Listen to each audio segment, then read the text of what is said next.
नमस्ते दोस्तों। Haryana exam A to Z के special session previous year question में आप सभी का स्वागत है। हमने शुरू कर रखा हमारा session modern history previous year question. Modern history के वो क्वेश्चन जो कि आ चुके हैं NTPC, RRB JEE, RPF, constable SI और ALP stage first, ALP stage second, जो आपको मदद करेंगे आगामी परीक्षा में और साथ ही मदद करेंगे अगले महीने होने वाले सीबीटी 2 रेलवे के एग्जाम में, एनटीपीसी के सीबीटी 2 के एग्जाम में। हम आपको बता दें, इससे पहले हमारा पार्ट 1 पार्ट 2 कंप्लीट हो चुका है जिसमें हमने 100 क्वेश्चन कराए हैं और अब कराएंगे हम 101वां क्वेश्चन यानी कि 101 क्वेश्चन, जो कि इस प्रकार है। विलियम्स जोन्स ने एशियाटिक सोसाइटी ऑफ बंगाल की स्थापना कब की? 1786, 1785, 1784, 1783। उन्होंने की थी 1784 में स्थापना की थी विलियम्स जोन्स ने एशियाटिक सोसाइटी ऑफ बंगाल की स्थापना। अगला प्रश्न, सर विलियम्स जोन्स ने एशियाई सोसाइटी ऑफ बंगाल की स्थापना कब की? सेम 1784। डैश ने उपनिषेधों और वेदों को बांग्ला भाषा में अनुवाद किया? राजा राम मोहन राय, ईश्वर चंद्र विद्यासागर, पंडित रामाबाई, दयानंद सरस्वती। इसका सही आंसर है ऑप्शन ए, राजा राम मोहन राय। राजा राम मोहन राय को भारतीय पूर्ण जागरण का पिता कहा जाता है। इन्होंने ब्रह्म समाज की स्थापना की। 1828 में इनके द्वारा उपनिषेधों और वेदों को बांग्ला भाषा में अनुवाद किया गया। राजा राम मोहन राय ने सती प्रथा का विरोध किया, जिसके कारण लॉर्ड विलियम बेंटिंक ने 1829 में कानून बनाकर सती प्रथा को समाप्त कर दिया। एग्जामिनर आपसे पूछ सकता है किसे भारतीय पूर्ण जागरण का पिता कहा जाता है, तो आपका आंसर होगा राजा राम मोहन राय। किन्होंने ब्रह्म समाज की स्थापना की? आपका आंसर होगा राजा राम मोहन राय। कब की? 1888 में की। किनके कारण लॉर्ड विलियम बेंटिंक ने 1829 में कानून बनाकर सती प्रथा को समाप्त किया? आपका आंसर होगा राजा राम मोहन राय। और किसने उपनिषेधों और वेदों को बांग्ला भाषा में अनुवाद किया? आपका आंसर होगा राजा राम मोहन राय। ये सभी एग्जाम पॉइंट से इंपॉर्टेंट है। अगला, राजा राम मोहन राय ने कलकत्ता में ब्रह्म समाज की स्थापना कब की? उन्होंने की 1828 में। बात करें कुछ राजा राम मोहन राय की, तो राजा राम मोहन राय का जन्म 1772 ईस्वी में पश्चिम बंगाल के हुगली जिले के राधा नगर गांव में हुआ था। इन्होंने भारत में नवजागरण आंदोलन चलाया और समाज में फैली कुरीतियों जैसे सती प्रथा, बाल विवाह, बहु विवाह आदि का विरोध किया। 20 अगस्त 1800 इन्होंने फैली कुरीतियों का विरोध किया और 20 अगस्त 1828 ईस्वी को इन्होंने कलकत्ता में ब्रह्म सभा की स्थापना की, जिसे बाद में ब्रह्म समाज कहा गया। यानी इन्होंने जो स्थापना की थी वो ब्रह्म सभा की स्थापना की थी, जिसे बाद में ब्रह्म समाज कहा गया और जिसमें आगे देवेंद्रनाथ टैगोर और केशव चंद्र सेन भी जिसके सदस्य रहे। इसका उद्देश्य एक ईश्वर की उपासना तथा मूर्ति पूजा का विरोध था। इसके प्रयास से 1829 ईस्वी में सती प्रथा पर रोक से संबंधित कानून पारित किया गया। एग्जामिनर एग्जाम में यह भी क्वेश्चन पूछता है कि ब्रह्म समाज का क्या उद्देश्य था? इनका उद्देश्य था एक ईश्वर की उपासना और मूर्ति पूजा का विरोध। तो पूछते हैं कि मूर्ति पूजा के विरोध के बारे में ब्रह्म समाज में बताया गया था? आपका आंसर हाँ, उसे मूर्ति पूजा के विरोध के बारे में ब्रह्म समाज में बताया गया था। अगला प्रश्न 105वां 105, ब्रह्म समाज के संस्थापक कौन थे? ब्रह्म समाज के संस्थापक थे राजा राम मोहन राय, जिन्होंने 1828 में इसकी स्थापना की थी और इसके अंदर इसका उद्देश्य था ईश्वर एक और उपासना तथा मूर्ति पूजा का विरोध करना था। अगला प्रश्न 106, प्रार्थना समाज की स्थापना 1867 में यानी 1867 में किसने की थी? Doctor Wilson, MG Ranade, Atmaram Pandurang, RG Bhandarkar. इसका सही आंसर है प्रार्थना समाज की स्थापना 1867 में आत्माराम पांडुरंग ने की थी। प्रार्थना समाज की स्थापना 1867 ईस्वी में बम्बई में आचार्य केशव चंद्र सेन की प्रेरणा से एमजी रनाडे और डॉक्टर आत्माराम पांडुरंग द्वारा की गई थी। जीआर भंडारकर इस समाज के अग्रणी नेता थे और प्रार्थना समाज का मुख्य उद्देश्य जाति प्रथा का विरोध, बाल विवाह पर रोक तथा विधवा विवाह और स्त्री शिक्षा आदि के प्रोत्साहन को प्रदान करना था। अब आपको बता दें, प्रार्थना समाज की स्थापना आत्माराम पांडुरंग ने की थी और इनके साथ एमजी रनाडे भी थे। लेकिन इसमें जो बोर्ड ने जो आंसर दिया है वो दिया था ऑप्शन बी, आत्माराम पांडुरंग। अगर एग्जामिनर एमजी रनाडे भी अगर दे ऑप्शन में और आत्माराम पांडुरंग ना हो तो एमजी रनाडे भी सही आंसर होगा। अगला प्रश्न, the servant of India society की स्थापना, the servant of India society की स्थापना किसने की थी? The servant of India society की स्थापना की थी गोपाल कृष्ण गोखले, जो कि गुरु थे किसके? महात्मा गांधी जी के जो राजनीतिक गुरु थे गोपाल कृष्ण गोखले, उन्होंने की थी स्थापना servants of Indian society. Servants of Indian society की स्थापना गोपाल कृष्ण गोखले ने महाराष्ट्र में 12 जून 1905 को की थी, जिन्होंने इस संघ के गठन के लिए डक्कन एजुकेशन सोसाइटी को छोड़ दिया था। डक्कन एजुकेशन सोसाइटी जिसके 1884 में बाल गंगाधर तिलक और चिपनू लंकर ने की थी। उनके साथ सुशिक्षित भारतीयों का एक छोटा समूह भी था, जिसमें नतेश एज द्रविड़, गोपाल कृष्ण देवगर और अनंत पटवर्धन शामिल थे, और सामाजिक और मानवीय विकास को बढ़ावा देना चाहते थे और भारत ब्रिटिश शासन को उखाड़ फेंकना चाहते थे। इसलिए उन्होंने की थी सर्वेंट ऑफ इंडिया सोसाइटी की 1905 में स्थापना की थी गोपाल कृष्ण गोखले ने। दयानंद सरस्वती निम्नलिखित में से किस मिशन के संस्थापक थे? दयानंद सरस्वती जो थे वो थे आर्य समाज के मिशन के संस्थापक।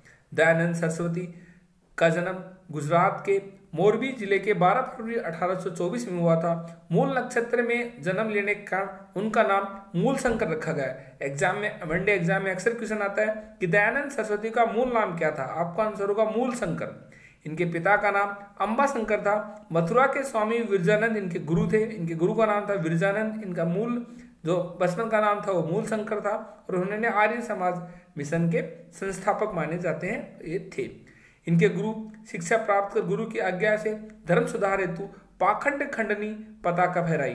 दयानंद सरस्वती ने 1875 ईस्वी में बंबई में आर्य समाज की स्थापना की, और वेदों का प्रचार करने के लिए उन्होंने पूरे देश का दौरा करके पंडितों और विद्वानों को वेदों की महत्ता के बारे में समझाया।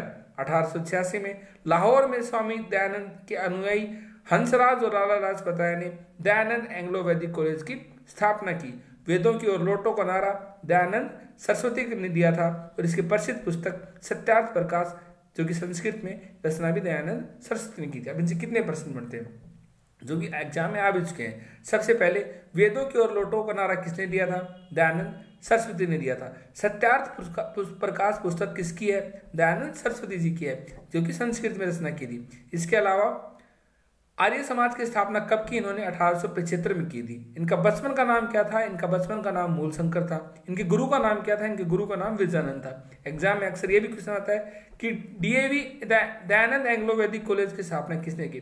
तो ऑप्शन में दयानंद सरस्वती भी होता है, लेकिन एंग्लो 1886 में लाहौर में स्वामी दयानंद के अनुयायी हंसराज और लाला लाजपत राय ने एंग्लो वैदिक कॉलेज की स्थापना की थी, ना कि दयानंद सरस्वती ने एंग्लो वैदिक कॉलेज की स्थापना। इसके अनुयायी थे वो जिन्होंने स्थापना की थी, ना कि दयानंद सरस्वती ने स्थापना की थी। तो डीएवी यानी जिसे दयानंद एंग्लो वैदिक कॉलेज कहते हैं, इसकी स्थापना लाहौर में लाला लाजपत राय और हंसराज ने की थी। और हमने आपको बताया दयानंद सरस्वती के बारे में, फिर से बताते हैं हम आपको। दयानंद सरस्वती ने जिस मिशन की स्थापना की वो आर्य समाज था। इनका बचपन का नाम मूल शंकर था। इनके गुरु का नाम विरजानंद था, और इन्होंने 1875 में आर्य समाज की स्थापना की, और इनसे प्रभावित होकर 1886 में लाला लाजपत राय और हंसराज ने जो है लाहौर में एंग्लो वैदिक कॉलेज की स्थापना की। हम आपको बता दें, जब भी एंग्लो वैदिक कॉलेज की स्थापना पूछेगा उसमें लाला लाजपत राय हंसराज तो देगा ही, साथ ही दयानंद सरस्वती भी देता है। इसलिए आपको ध्यान रखना कि डीएवी की स्थापना दयानंद सरस्वती से प्रेरित होकर की थी, लेकिन की थी हंसराज और लाला लाजपत राय ने। अगला प्रश्न, सती प्रथा पर प्रतिबंध लगाने के लिए किस वर्ष में अधिनियम पारित किया गया? हमने आपको बताया कि सती प्रथा पर प्रतिबंध लगाने के लिए जो अधिनियम पारित किया गया था वो किया गया था 1829 में। उस वक्त भारत के जो गवर्नर जनरल थे वो थे लॉर्ड विलियम बेंटिंग, और ये किनके लंबे संघर्ष के कारण ये अधिनियम पास हुआ? तो वो थे भारत के पूर्ण जागरण के पिता, भारत के पूर्ण जागरण पहले वो थे जिनके कारण ये सब कुछ हुआ, वो थे राजा राम मोहन राय, जिन्हें सती प्रथा के विरुद्ध समाज को जागरूक किया, जिसके फलस्वरूप इस आंदोलन को बल मिला, और तत्कालीन अंग्रेजी सरकार ने सती प्रथा को रोकने के लिए कानून बनाने पर विवश होना पड़ा, और अंततः लॉर्ड विलियम बेंटिक के काल में 1829 ईस्वी के नियम 17 द्वारा सती प्रथा को समाप्त कर दिया गया। पहले ये सिर्फ बंगाल प्रेसिडेंसी में लागू हुआ था, और 1830 ईस्वी में बॉम्बे और मद्रास प्रेसिडेंसी में भी लागू हुआ। एग्जामिनर अगर आपसे और भी अगर क्वेश्चन पूछे तो कह सकता है कि कानून कब पास हुआ, और ये जब कानून पास हुआ तो किस प्रेसिडेंसी में लगा, और 1830 में किस प्रेसिडेंसी में लगा। तो जो पास हुआ तो ये बंगाल में था, बाद में मुंबई और मद्रास में लगा। अगला प्रश्न 110वां 110, निम्नलिखित में से किसने हिंदू धर्म के कई अनुष्ठानों के खिलाफ प्रचार किया, जैसे कि मूर्ति पूजा, जन्म से जाति, पशु बलि और वेदों को पढ़ने के लिए महिलाओं पर प्रतिबंध। ये सब किया था दयानंद सरस्वती ने। स्वामी दयानंद सरस्वती वेदों को भारत के आधार पर स्तंभ के रूप में देखते थे। उन्होंने वेदों की ओर लौटो तथा वेद ही समग्र ज्ञान के स्रोत है का नारा दिया। इन्होंने 1875 ईस्वी में बंबई में आर्य समाज की स्थापना की, जिसमें छुआछूत, मूर्ति पूजा, पशु आदि धार्मिक कुरीतियों का विरोध किया। हम आपको फिर से बता दें, एग्जाम पॉइंट व्यू से दयानंद सरस्वती इंपोर्टेंट है। दयानंद सरस्वती का जन्म 12 फरवरी 1824 को हुआ था। इनका बचपन का नाम मूलशंकर था, इनके गुरु का नाम बिरजानंद था, और इन्होंने जो बुक लिखी वो सत्यार्थ प्रकाश लिखी। 1875 में उन्होंने आर्य समाज की स्थापना की, और इनसे ही प्रभावित होकर 1886 में लाहौर में एंग्लो वैदिक कॉलेज की स्थापना की। जो स्थापना की वो थे हंसराज और लाला लाजपत राय। ऑप्शन में आपको दयानंद सरस्वती मिलेगा, लेकिन वो सही नहीं होगा, सही ये होगा। और दूसरा बात, वेदों की ओर लौटो नारा किसने दिया था, वो दिया था दयानंद सरस्वती ने। सती प्रथा का विरोध के सती प्रथा कानून किस गवर्नर जनरल ने पास किया था, वो किया था लॉर्ड विलियम बेंटिक ने। किसके लंबे संघर्ष के बाद किया था, वो किया था राजा राम मोहन राय ने। ब्रह्म समाज की स्थापना किसने की थी, राजा राम मोहन राय ने की थी। कब की थी, 1808 में की थी। जिसे मूर्ति पूजा का विरोध पता, उन्होंने कहा था कि मूर्ति पूजा का विरोध किया था उन्होंने। आगे हाँ, ये हो गया। अब करते हैं अगले प्रश्न पे। सॉरी, अगला प्रश्न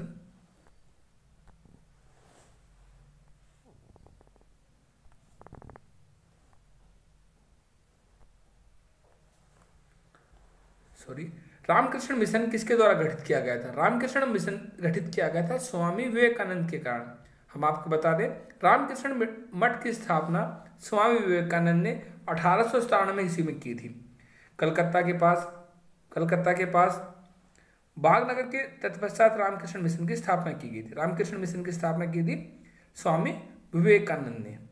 अगला, वेलूर मठ कहाँ पर स्थित है, वेलूर मठ स्थित है पश्चिम बंगाल में। स्वामी विवेकानंद रामकृष्ण मिशन की कब स्थापना की थी, हमने आपको बताया था। स्वामी विवेकानंद ने रामकृष्ण मिशन की स्थापना की थी 1897 में। अगला प्रश्न 114, 1893 में विश्व के धर्म संघीय संसद भारत का प्रतिनिधित्व किसने किया था। 1893 में जो विश्व धर्म संघीय संसद हुआ तो उसमें भारत का प्रतिनिधित्व किया था स्वामी विवेकानंद ने। उन्होंने अमेरिका स्थित शिकागो में 1893 में आयोजित विश्व धर्म महासभा भारत की ओर से सनातन धर्म का प्रतिनिधित्व किया था। भारत का आध्यात्मिकता से परिपूर्ण वेदांत दर्शन अमेरिका और यूरोप के हर देश में स्वामी विवेकानंद के कारण पूछा। अब एग्जामिनर आपसे एग्जाम में कैसे क्वेश्चन पूछेगा कि 1893 में विश्व धर्म संघीय संसद कहाँ हुई थी, अमेरिका के शिकागो में हुई थी। उसमें किसने प्रतिनिधित्व किया था, उसमें क्या था स्वामी विवेकानंद ने। अगला, आधुनिक भारतीय नव जागृति का जनक किसे माना जाता है। आधुनिक भारतीय नव जागृति का जो जनक माना जाता है, जिसे भारतीय पूर्ण जागरण का अग्रदूत कहा जाता है, वो है राजा राम मोहन राय।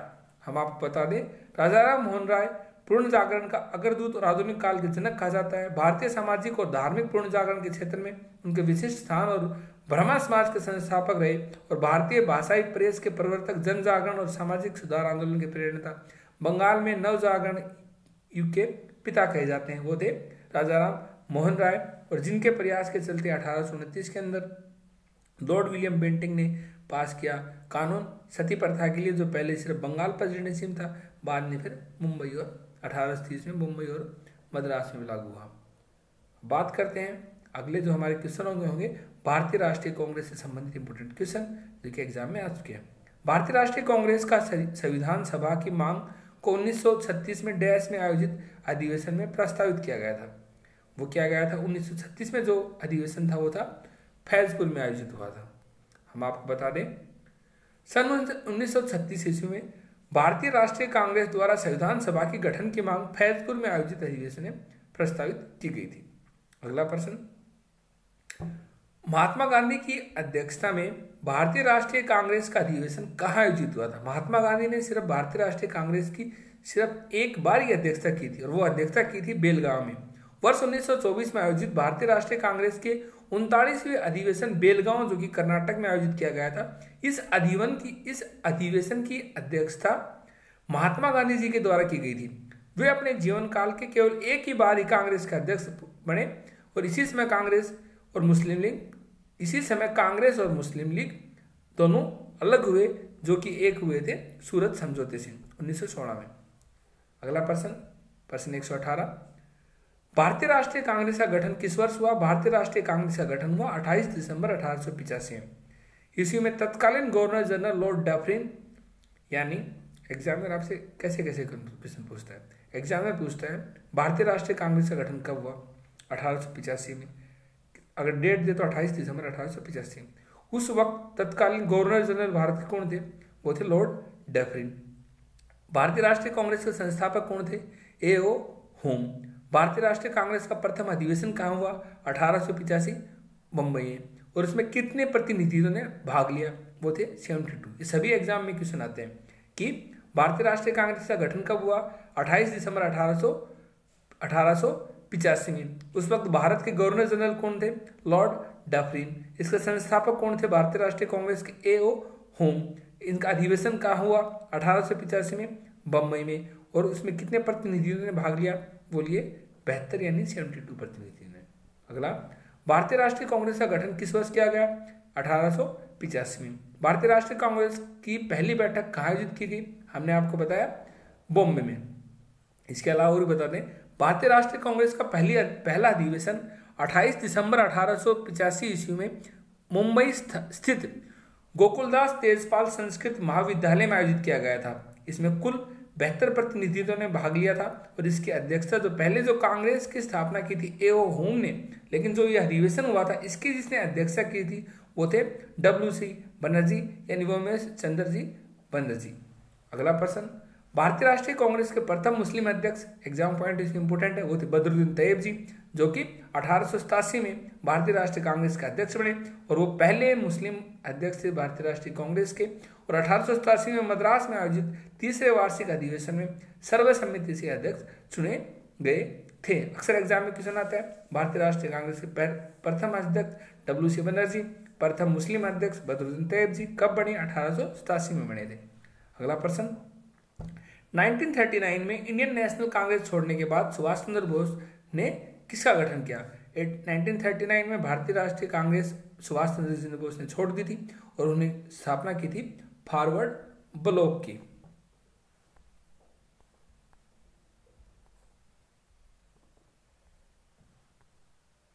सॉरी